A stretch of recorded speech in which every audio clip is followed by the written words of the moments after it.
to This Is Not a Drill. I'm Poppy. And I'm Robin. And in this week's episode, we're going to be talking about the school strike for the climate. And it happened in London, and Robin went and checked it out. I did, and it was amazing. It was like one of the best environmental protests I've been on, maybe ever. It was super diverse. There were loads of young people who were really engaged, seemed really passionate and knowledgeable about the climate. So I felt very inspired. What do we want?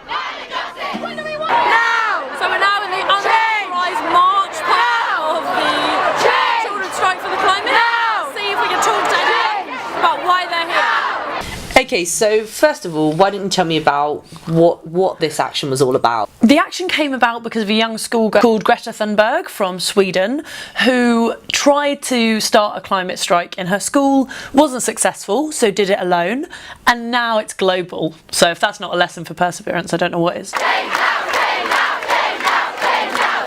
So now it's in the UK and students are walking out of school in order to send a message to legislators to say, listen to us, do something about climate change. Me and these thousands of other young people who have walked out of school to come here are really unhappy with the lack of legislative action from the people in there. What was the vibe there? What did you feel, tell me a bit about the atmosphere.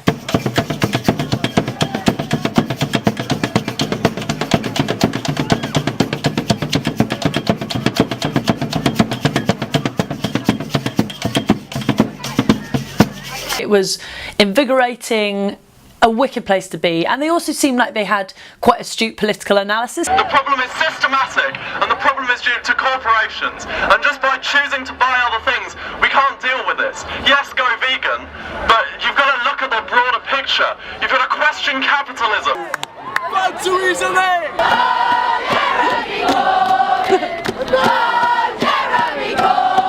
When you find out wheat, don't grow in wheat.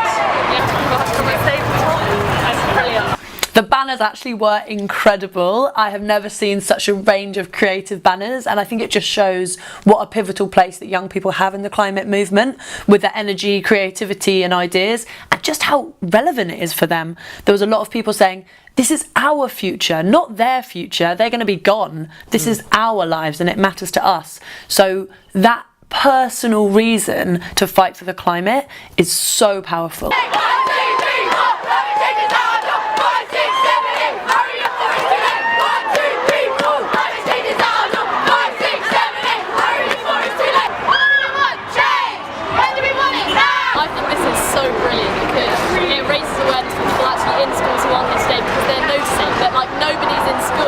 I asked a lot of young people why they'd come, and they almost all said, we can't vote, so we're just not going to be listened to unless we do something like this. A lot of those young people may have never been on a protest before, but it seemed like they really understood how they could get their message across and make a bit of a storm. There was an impromptu blocking of Westminster Bridge towards the end of the march. They were aware that they probably weren't going to be arrested because it would look very bad on the police's part if they start arresting children. Once they felt like they had to move, they just moved elsewhere and blocked there. System change on climate change! System change on climate change! System change on climate change!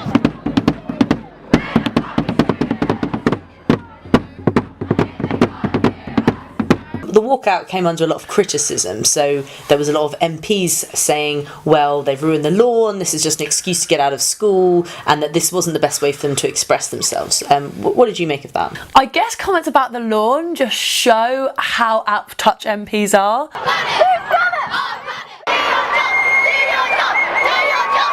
These are young people chanting for our planet, for our future, because they understand that the planetary system is totally at risk of breaking up entirely, and indeed that's already happening, and they know that their future hangs in the balance because of global ecological destruction presided over by governments that are not doing anything, and yet the focus for the government is the tiny patch of grass outside where they work. Ice caps will melt, water levels will rise, countries will be underwater, there are already animals dying from the amount of pollution and people who are dying from the amount of pollution. It's things like making it essential for cars to be electric, stuff like that. It's like things that the government can do which this is not doing. What are you going to do if they don't listen after this march?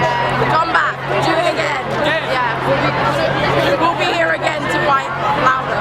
We want change! We want change! Thank you so so much for watching the debut This Is Not a Drill video, and huge thanks to Robin for heading out to the march and giving us this unique report. Next week we'll be doing a climate quiz where I'll be asking Poppy some key questions about climate change. Let's see if you can answer them, and most importantly, how many Poppy gets right. I'm probably going to get 5 out of 5, so subscribe! For our planet, for our future, for